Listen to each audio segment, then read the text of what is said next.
Kozhikode നടക്കാവിലെ petrol പമ്പിന് മുൻവശമായിട്ടുള്ള സംഭവമാണ് നിങ്ങൾ കാണുന്നത്. ഹോസ്പിറ്റലിലോ റേഷൻ ഷോപ്പിലോ അല്ല ഈ ലൈന് കാണുന്നത്. ഫിഷ് വാങ്ങാൻ നിൽക്കുന്ന ലൈനാണ് നിങ്ങൾ കാണുന്നത്. മീൻ വാങ്ങാൻ ഇങ്ങനെ തിരക്ക് കൂട്ടുന്നത് ഞാൻ ആദ്യമായിട്ടാണ് കാണുന്നത്. അത് നിങ്ങളുമായി ഷെയർ ചെയ്യുകയാണ്.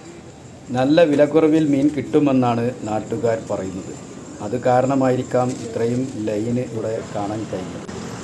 എല്ലാ ദിവസവും ഇങ്ങനെ തന്നെയാണ് ഇവിടെ ഉണ്ടാകാറുള്ളത്. മീൻ വരുന്നതിന് മുന്നേ തന്നെ ആളുകൾ ലൈൻ നിൽക്കാറാണ് പതിവ്. വീഡിയോ ഇഷ്ടമായാൽ തീർച്ചയായിട്ടും സബ്സ്ക്രൈബ് ചെയ്യുകയും മറ്റുള്ളവർക്ക് ഷെയർ ചെയ്ത് കൊടുക്കുകയും ചെയ്യണേ.